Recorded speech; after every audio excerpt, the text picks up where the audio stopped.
Adriana, mete el centro. ¡Buena! ¡Buena!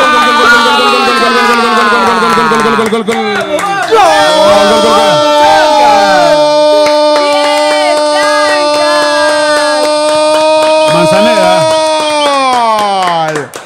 De los Chancas, señoras y señores. A los 80 minutos de este segundo, de este partido. Manzaneda.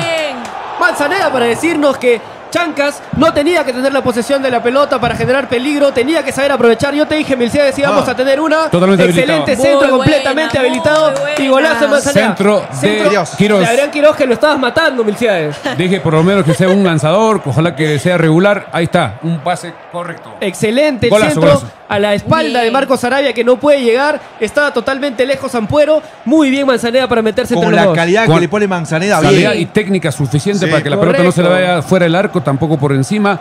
Muy bien dirigido, sin opción el arquero Díaz del equipo de Cusco. 3 para los Chancas, 2 para Cusco, minuto 81. Así es, entonces nosotros ahí nos damos cuenta lo que se vio todo el partido. La posesión de Cusco ha sido total, prácticamente. ahorita, En esos momentos era total. Chancas replegado en su cancha, total con todos los jugadores. La primera y única que pudo, metió el gol. Eso es lo que tiene Excelente. Chancas. Creo que Bayero tiene que ingresar de repente a un defensa más para apoyar a la defensa. De repente puede ingresar, que siempre entra Ederson Mogollón.